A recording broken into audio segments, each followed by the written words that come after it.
Alors, bonjour dans ce petit enregistrement qui présente un petit projet, le mien. Alors, j'utilise bien sûr l'application PowerPoint pour expliquer. Alors, l'entre-sujet, c'est le tableau de bord d'une agence de voyage. Alors, comment de d'abord construire un tableau de bord de son agence de voyage, ou bien comment l'avoir, ou bien comment euh,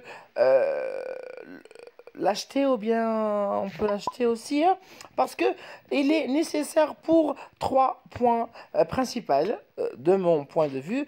Alors, le premier, c'est renforcer la compétence des responsables pardon, d'agence en gestion. Deuxièmement, renforcer les compétences des dirigeants en cadre juridique. Et en troisièmement, renforcer plutôt la capacité à faire d'évoluer l'agence vers un nouveau business.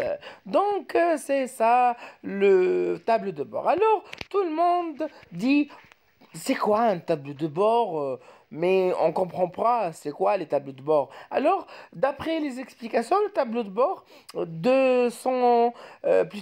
c'est un outil de gestion qui ont pour un objet de fournir un nombre limité d'informations relatives à l'activité de l'entreprise et l'occurrence entre les agences de voyage. Donc, on comprend essentiellement que le tableau de bord est un outil de base de gestion. Et la gestion est tout pour l'entreprise. Donc, le tableau de bord est un outil, est un système, est un logiciel, est une plutôt création Excel qui gestionne l'agence de voyage. Donc, par exemple un des rubriques qui fait juste partie du tableau de bord, pardon, et c'est le rubrique des budgets. Alors, le rubrique du budget, j'ai pas pu avoir des chiffres en réel parce que c'était un peu difficile.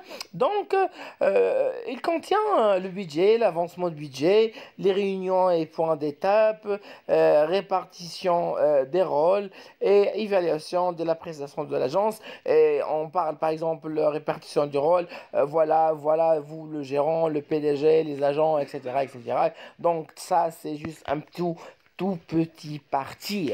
On avance avec l'interface générale de le tableau de bord d'une agence de voyage parce que ça se diffère. Du coup, il y en a plein de logiciels. Alors, je vais parler de ce sujet-là après. Alors, le logiciel, il est good, il est bien. Pardon pour les notifications parce que du coup, je suis sur mon téléphone. Alors, ce logiciel-là, il est un logiciel, application, création Excel, par exemple. Je ne sais pas, il y en a plein de trucs. Ah, c'est bloqué pour moi. Alors, le plus important, c'est que c'est automatisé et très plus pratique parce que il calcule tout, il fait tout. Juste, on met les informations, bien sûr, manuellement. Par exemple, il peut calculer les recettes des réservations d'hôtel, de la billetterie, Umrah, Hajj, etc. Alors, on passe par les étapes suivantes qui exprime l'interface générale de cette application-là ou bien ce logiciel-là, qu'il est facile à contrôler tout dans l'agence de voyage là, parce qu'il travaille par système de gestion. Le système de gestion, il y en a des agents, chaque agent il a des capacités plus performantes que l'autre. Par exemple, l'agent il peut faire la création d'un nouveau profil pour le client, pour un nouveau client, pour garder ses informations. Alors, il peut faire aussi des tâches relatives à la présentation qui sera plus facile à gestionner dans le futur. Donc, ça, c'est le logiciel ou bien le logiciel, l'application qui présente le tableau de bord d'une agence de voyage. Alors, le but de l'agence de voyage ou bien le but de le tableau de bord pour les agences de voyage, on a deux buts ma- mon avis. Il y en a deux. Donc, le premier but, c'est de calculer les chiffres d'affaires, les entrées, sorties, avec des précis pourcentages par secteur d'activité, par exemple activité billetterie, par exemple vente, etc., etc., etc. Donc, c'est plus facile à calculer. Alors, pour les logiciels qui présentent le tableau de bord d'une agence de voyage, il y en a FlyApp, il y en a Manasuk, il y en a Tassir,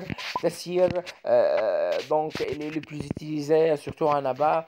Plein d'agences de voyage utilisent celui-là parce qu'il est pratique, il est facile à utiliser, mais il faut savoir que c'est payable, ce n'est pas gratuit. Donc, les agences de voyage achètent les services ou bien achètent logiciel qui présente le tableau de bord d'une agence de voyage. Alors, le but numéro 2 du tableau de bord d'une agence de voyage, alors c'est un faciliter le contrôle de l'activité comme l'achat, la billetterie, le vente du produit touristique, les réservations hôtels, etc.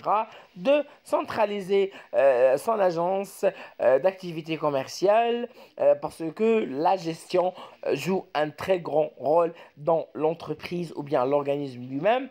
Donc, et en troisième point, la gestion financière de votre entreprise, c'est le point le plus important, c'est les dépenses et les revenus. Donc, à l'aide de ce logiciel-là, à l'aide de tableau de bord, on peut savoir les dépenses, les revenus, pour que on peut régler nos erreurs, on peut corriger plutôt nos erreurs, on peut bien étudier le marché pour offrir mieux aux clients, pour attirer mieux les clients. Alors, du coup, c'est the end, c'est la fin. Alors, c'était mon projet pour Madame Draghi à l'insigne de Hanaba qui présente le tableau de bord d'une agence de voyage, espérant que c'est réussi là. J'ai partagé ça sur ma page sur Facebook juste pour avoir vos notes. C'est vous, les agences de voyage, les experts en tourisme. Est-ce que je suis dans la bonne route ou bien j'ai commis des erreurs? Alors, s'il vous plaît, corrigez-moi parce que je suis dans le début. Alors, comme d'habitude, c'était Moratek avec vous. Je vous souhaite une bonne fin de journée ou bien une bonne nuit parce que j'ai resté jusqu'à minuit presque pour terminer ce projet-là, espérant que je n'ai pas fait ça en erreur. Alors, bye bye, il le